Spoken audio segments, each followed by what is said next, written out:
Salam Indonesia, salam Nusantara dari Sabang sampai Merauke, dari Miangas sampai Pulau Rote. Mantaplah iman kita, mantaplah kasih kita, mantaplah pengharapan kita tentunya dalam Tuhan Yesus yang menjadi Tuhan dan Juru Selamat kita dan Juru Selamat dunia ini.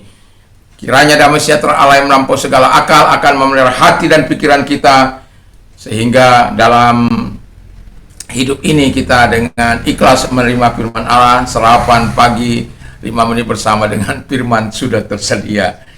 Dalam nama Tuhan Yesus Kristus, mari kita berdoa. Tuhan Yesus, kami berdoa supaya Engkau memberikan hikmat-Mu dari firman-Mu, karena kami tahu firman-Mu itu adalah kekuatan bagi kami. Dalam nama Yesus, haleluya, amin. Puji nama Tuhan. Saya akan membaca dalam satu ayat dalam 2 Yohanes 1 ayat yang ke-9. Setiap orang yang tidak tinggal dalam ajaran Kristus, tetapi yang melangkah keluar dari situ, tidak memiliki Allah. Barang siapa tinggal dalam ajaran itu, ia memiliki Bapa.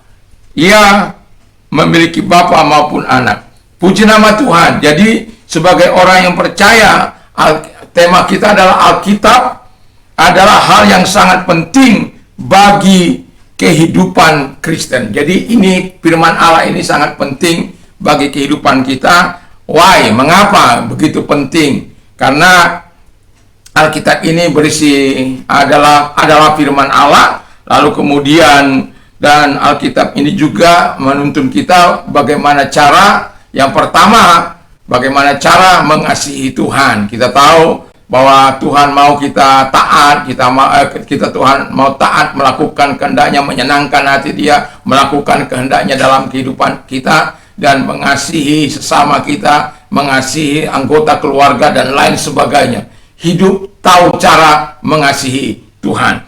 Lalu kemudian tahu cara menjadi pengikut Kristus yang benar secara konsisten. Jadi antara mulut dan perkataan sejalan, dan antara perbuatan kita, apa yang kita katakan itu yang kita lakukan.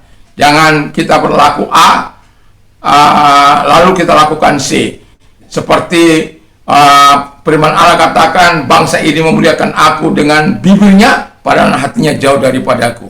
Jadi ketika kita menjadi pengikut Kristus, harus sekali Yesus, tetap Yesus. Dia selamanya tidak akan tergantikan dengan uang yang banyak, jabatan, posisi, kedudukan, gadis cantik, ataupun pria-pria ganteng bagi wanita-wanita. Tidak akan tergantikan. Sekalipun seluruh dunia ini kita punyai, tapi kalau kita tidak memiliki Yesus, apalah gunanya? Kita akan binasa selama-lamanya.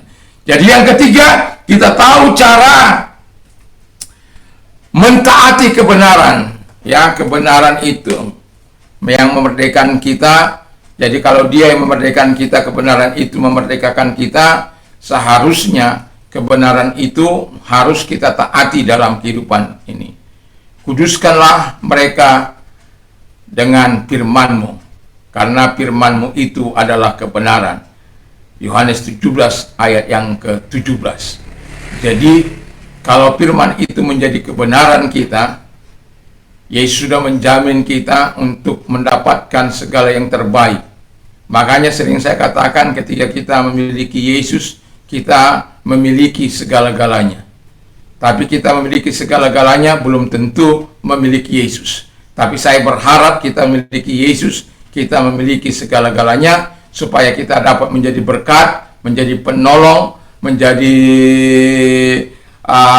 alat di tangan Tuhan untuk memberikan kemudahan-kemudahan ataupun hikmat yang Tuhan berikan bagi kita, supaya bisa menolong orang lain. Dan apapun yang Tuhan percayakan dalam hidup kita, di dalam terang kebenaran, kita bisa menerapkan prinsip-prinsip kebenaran dalam pekerjaan kita, dalam usaha kita, dalam apapun yang kita lakukan. Ada kebenaran Kristus di situ. Dan tidak perlu takut untuk melakukan kebenaran, karena kebenaran akan memerdekakan kita. Dan kebenaran itu akan memberikan kehidupan yang kekal di bumi ini. Kita mendapatkan upah dari surga, dari Tuhan, dan di hidup yang akan atau setelah kita meninggal, kita akan mendapatkan surganya. Dan saya berharap biarlah firman itu menjadi pelita bagi kaki kita, terang bagi jalan kita. Karena firman inilah yang dapat menuntun kita kepada kehidupan yang kekal itu. Semua ada di sini. Mari kita mempercayainya, karena Alkitab itu begitu pentingnya, begitu sangat pentingnya bagi iman orang-orang percaya. Jadi ikuti apa yang dikatakan firman Allah dan jauhi apa yang dilarang olehnya. Mari kita tunduk kepala dan kita berdoa. Kami bersyukur, berterima kasih kepada Bapa di surga. Biarlah kiranya Bapa di surga menuntun kami terus untuk hidup dalam firman-Mu. Dalam nama Yesus, dalam ajaran-Mu itu kami hidup. Terima kasih, kami bersyukur, kami berdoa. Dalam nama Yesus kami berdoa. Haleluya. Amin. Selamat sore, selamat atau menjelang malam. Kiranya Tuhan Yesus memberkati kita. Mantap, mantap, mantap, mantap.